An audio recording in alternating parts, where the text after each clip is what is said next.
Hola estudiosos, ¿cómo están? Vamos a ver el principio de Le Chatelier. ¿Sí? Principio de Le Chatelier que se aplica al equilibrio químico. ¿Qué es lo que dice este principio? Hay una forma genérica de explicarlo y le vamos a ver cada uno de los factores que alteran el equilibrio y que se rigen por este principio. Bueno, entonces lo primero que dice es, si tengo un sistema en equilibrio y lo altero de alguna manera, el sistema reacciona contrarrestando el efecto para volver a un estado de equilibrio, quizá no el mismo, idéntico, pero reacciona de esa manera. Ahora le voy a decir, eso es lo que significa, le voy a decir de la forma correcta. Cuando a un sistema en equilibrio se le produce una alteración, el sistema reacciona contrarrestando el efecto de dicha alteración. ¿Cuál es la alteración que le puedo hacer? Si es un sistema gaseoso, puedo cambiar su presión y su volumen para afectarlo. Si es un sistema, además de la presión y el volumen, puedo afectarlo cambiándole la concentración, tanto de reactivos como de productos o de ambos, o la temperatura. Si el sistema está formado por sustancias no en estado gaseoso, entonces la presión y el volumen no van a influir, pero siguen influyendo en la concentración de reactivos y productos y la temperatura, que siempre es el más importante de los factores que alteran el sistema en equilibrio.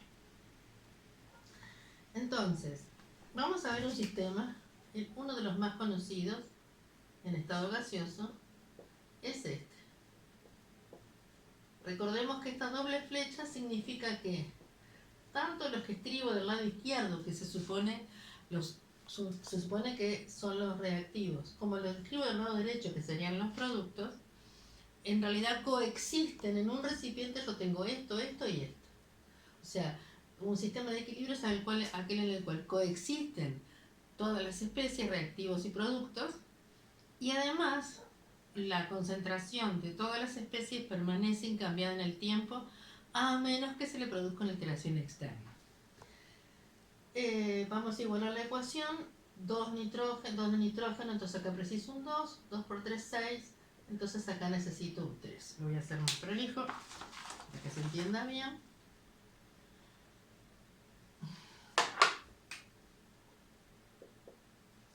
Bien. ¿Cómo es la constante de este equilibrio? La constante de este equilibrio, recordemos que siempre es la concentración de los productos elevados a los coeficientes sobre el producto de las concentraciones de los reactivos también elevados a los coeficientes. En este caso son 3 y 1. Si no hay nada, el coeficiente sería 1.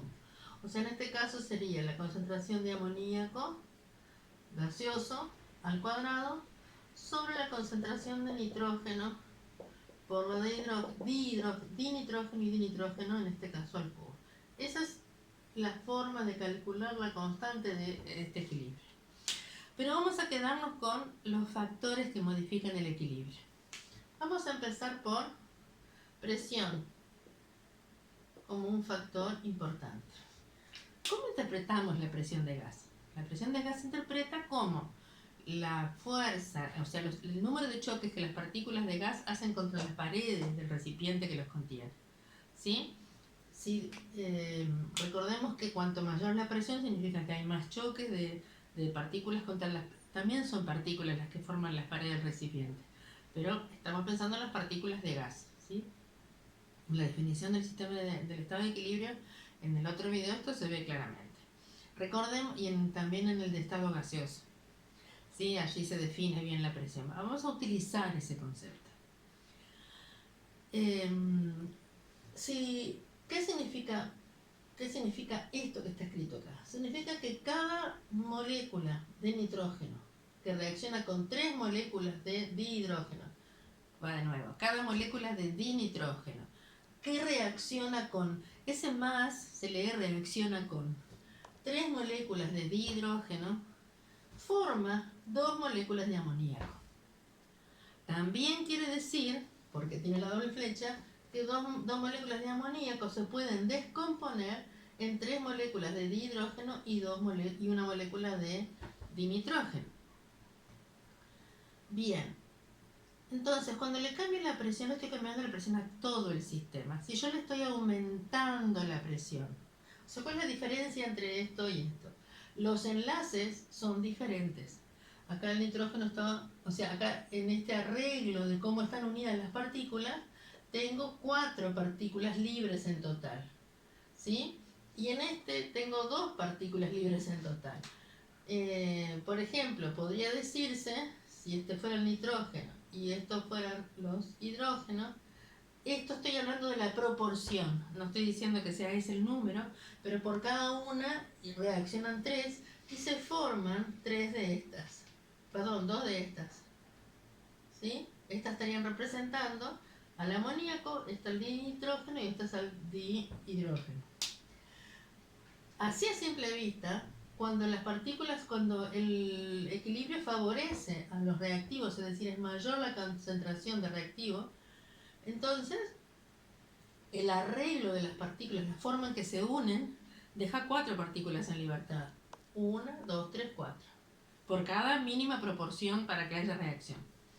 En cambio, si se favorecen los productos, o sea, el amoníaco, son 2 partículas libres. Cada uno de estos representarían los átomos y entonces en el total no hay ni pérdida ni ganancia en el cambio. Lo que sí es que la forma en que se acomodan, la forma en que se empaquetan esas partículas es diferente. Entonces, la regla sería así. Un aumento de la presión, el sistema va a tender a disminuir la presión. Por lo tanto, va a formar más de amoníaco porque hay menos choques ya que hay 2 partículas libres del lado de los productos, del lado del amoníaco. Si hay un aumento de la presión, en este caso, si P aumenta, la regla sería, se favorece al menor número o a la menor cantidad química de gas. En este caso, porque miren, ahora les voy a contar algo, para los que tienen que resolver y tienen que presentar evaluaciones de este tema. En este caso se favorecen los productos. Se favorecen los productos. Formación del amoníaco. ¿Sí? ¿Se entiende eso? O sea, resulta que este tipo, cuando nos piden que digamos qué va a pasar sobre un sistema en equilibrio si se le producen ciertas alteraciones, la mejor forma de responder es primero con la regla general y luego aplicándolo a este mismo, al equilibrio que tengo en particular allí. ¿Qué quiero decir con esto? En realidad a veces me dirían, bueno, ¿qué sucede con el equilibrio si aumentamos la presión? En mi experiencia, cuando consulto eso en una evaluación a los estudiantes, responden, se genera más amoníaco, pero no responden nada de la fundamentación. Entonces, para el profesor es como corta esa explicación. Así que lo mejor es poner la regla, si la presión aumenta, se favorece el menor N de gas, menor número de moles, como se decía antes, o menor cantidad química de gas. Y luego aplicársela al caso particular. Miro este equilibrio y digo, bueno, en este caso se favorece a los productos, o sea, la formación de amoníaco. ¿Qué pasa si la presión disminuye? Exactamente lo contrario. Si P disminuye, se favorece al mayor número de moles de gas, o sea, a los reactivos en esta reacción.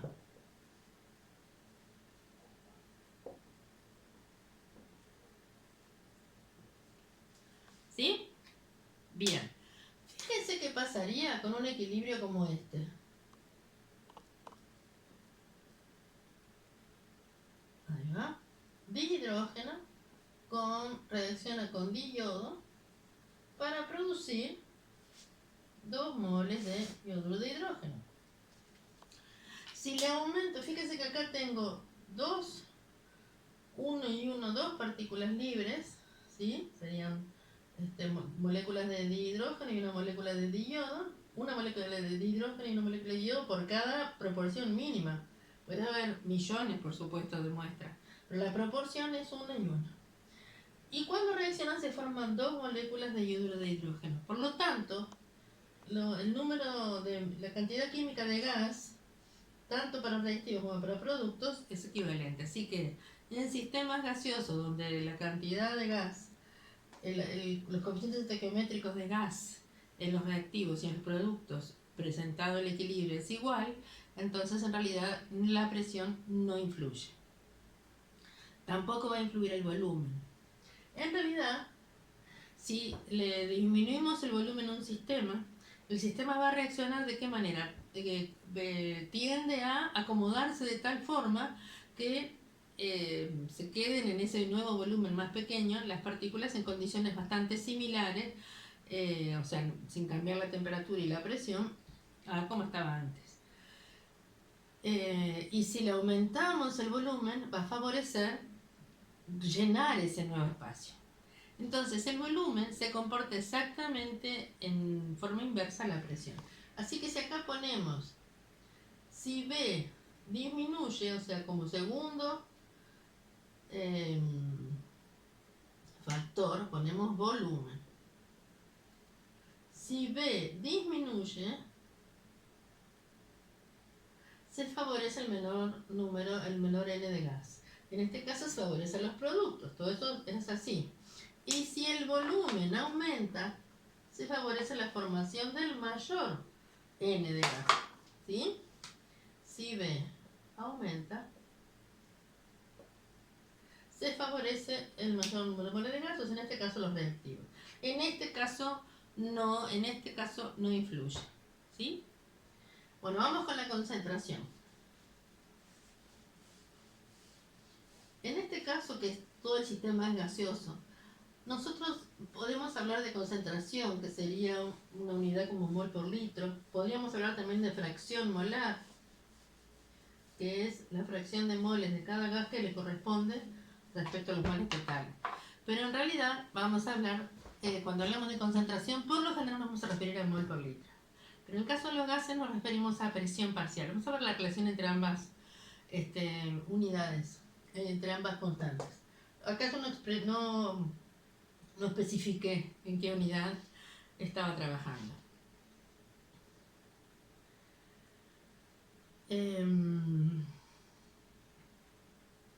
Voy a hacer buscando el valor numérico de la constante para hacer un cálculo después de esto. Bueno, les cuento. En realidad, el factor concentración va a depender, va a ser así.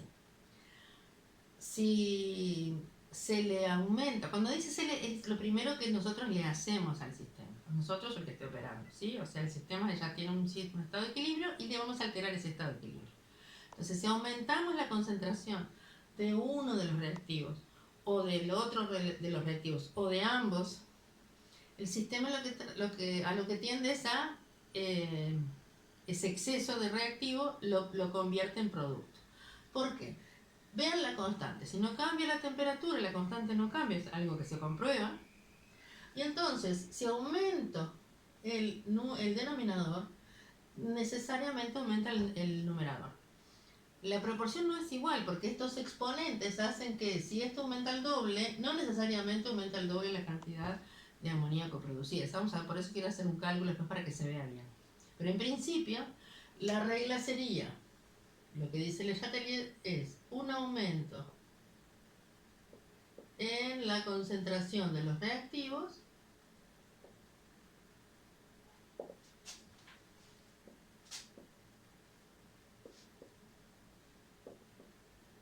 favorece la formación de más productos.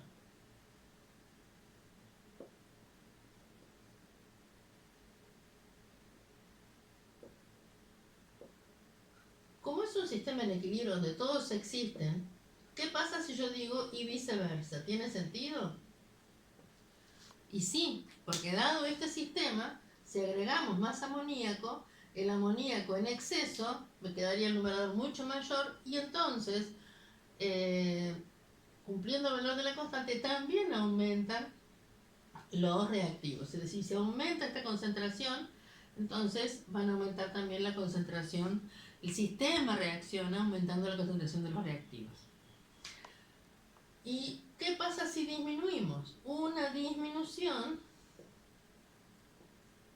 de la concentración de los reactivos, lo escribo para que lo puedan copiar si quieren, porque es mejor siempre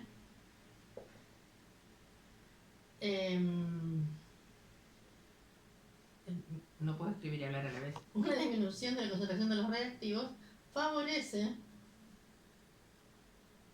la formación de más reactivos. ¿Por qué?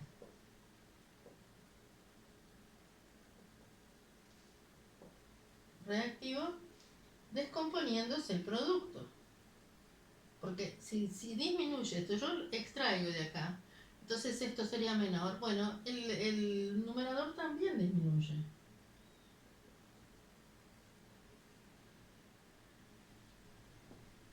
Y viceversa. Y este punto es súper importante. ¿Para cuándo? Para cuando tenemos un proceso. Ya y viceversa, ¿qué quiere decir? Una disminución de la concentración de los productos favorece la formación de más productos, en definitiva. O la formación de más productos descomponiéndose el reactivo. ¿Entienden eso? ¿Qué significa? Si tenemos una producción industrial y la reacción no es una reacción total, sino es una reacción que alcanza un estado de equilibrio y ahí se queda. Es decir, la cantidad de reactivo que puse disminuye hasta formar una cierta cantidad de producto, pero luego se queda una cantidad de reactivos sin reaccionar. Por supuesto que es un equilibrio dinámico, que los reactivos se van convirtiendo en producto y los productos en reactivos, y que en realidad no es que se quedó estático y no pasó más nada, pero la reacción tiene velocidad igual, la directa que la inversa. De hecho, la constante de equilibrio es el cociente entre las constantes cinéticas de esta reacción y de esta reacción. Eso lo vamos a ver en otro video, las relaciones matemáticas entre las constantes. Pero lo que pasa es que si tengo un proceso industrial y me sobra reactivo, pero no se convierte en producto, hay una pérdida, ¿sí? Una pérdida económica. Entonces, una de las razones por las que avanzó el conocimiento de los estados en equilibrio justamente fue para lograr obtener el máximo rendimiento de un producto a partir de los reactivos que teníamos, que se ponían, cambiando las condiciones presión, volumen, temperatura, concentración, todo lo que se le podía modificar, se le modifica el equilibrio hasta que se llegan a condiciones óptimas. Por supuesto hay ecuaciones que relacionan esto, pero mucho ensayo y error llevó a comprender estas ecuaciones o a comprender las relaciones. ¿Por qué? Supongamos que un proceso requiere aumentar la temperatura, pero disminuir la presión. No es tan sencillo porque sabemos que por las relaciones entre las variables de los gases, si se aumenta la presión, si se aumenta la temperatura, también aumenta la presión. Son directamente proporcionales entre sí para un cierto volumen. Entonces, esas condiciones en las cuales se encuentran los valores justos para que el rendimiento sea máximo es importante. Y una de las cosas que se hace es, a medida que se forma el producto, se lo succiona, si es gas, se lo va retirando del sistema. Porque ya lo tenemos formado. Entonces, una vez que eso se retira, lo remanente de los reactivos vuelve a producir más producto hasta un cierto, hasta que se agota, ¿no? Digo, eso se puede ir visualizando, pero me parece que es importante conocer que esa es una forma práctica de lograr forzar al sistema a dar el mayor rendimiento posible de un producto en particular. Bueno, muy bien, así que tenemos presión, volumen y concentración. Vamos con la temperatura.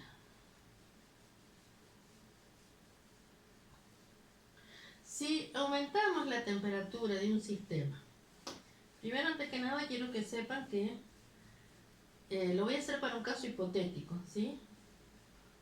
No lo quiero hacer para este caso específico, porque quiero que sea como más genérico. El caso hipotético, bueno, un cierto reactivo A se convierte en un cierto producto B y el B se vuelve a convertir en A.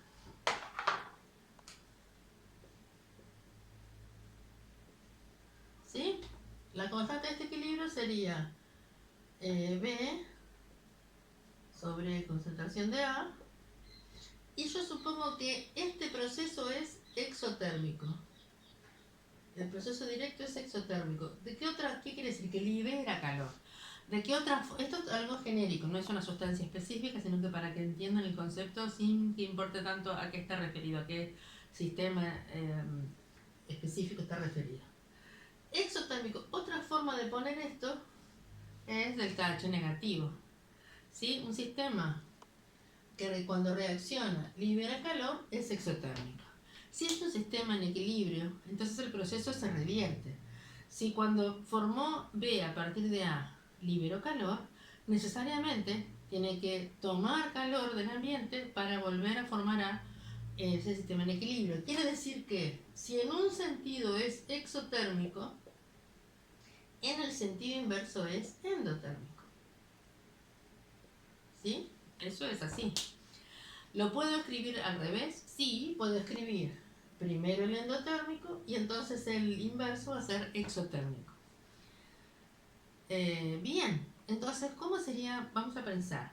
Si un sistema libera calor y yo lo caliento, yo le aumento la temperatura, ¿sí? El sistema tiende a eliminar el resultado de esa alteración, ¿sí? Entonces tiende a disminuir la temperatura. El proceso que disminuye la temperatura es el que toma calor del ambiente, es el endotérmico. Entonces la regla para la temperatura como factor sería un aumento de la temperatura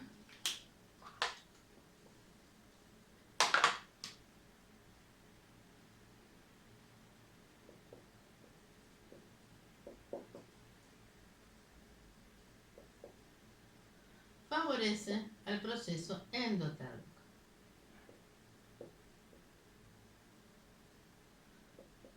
Que es capaz de absorber más calor que se le libera, que se le da. Una disminución favorece al proceso exotérmico. Favorece al proceso exotérmico. En este caso, así como lo tengo escrito, porque siempre me tengo que fijar en qué sentido está escrito, exo o endotérmico. Me lo tienen que dar como dato, yo no lo puedo saber. En este caso, si yo quisiera formar más B, ¿sí?, que A, entonces lo que debería hacer es enfriar al sistema, ¿sí? O sea, una disminución de la temperatura favorecería al proceso exotérmico. Entonces, como dijimos antes, se sabe la regla y luego se le aplica el sistema en particular. Ahora, lo que es interesante es que la constante sí depende de la temperatura. Así que en ese caso es el único factor que no solamente cambian los resultados, pero la cuenta total me da siempre lo mismo, como nos pasaba con concentración, presión y volumen, sino que en este caso el valor numérico de la constante es diferente a diferentes temperaturas. ¿Y eso por qué es? Justamente porque la temperatura va a favorecer o la constante de la reacción directa o la constante cinética, siempre hablamos de constantes cinéticas de la reacción inversa. Entonces, el valor de la constante se da para distintas temperaturas y no es necesariamente para una misma reacción igual, no es que no necesariamente, no es realmente igual para distintas temperaturas. Bueno, vamos a hacer un cálculo, ¿sí? Un cálculo típico de las constantes de equilibrio y de las concentraciones.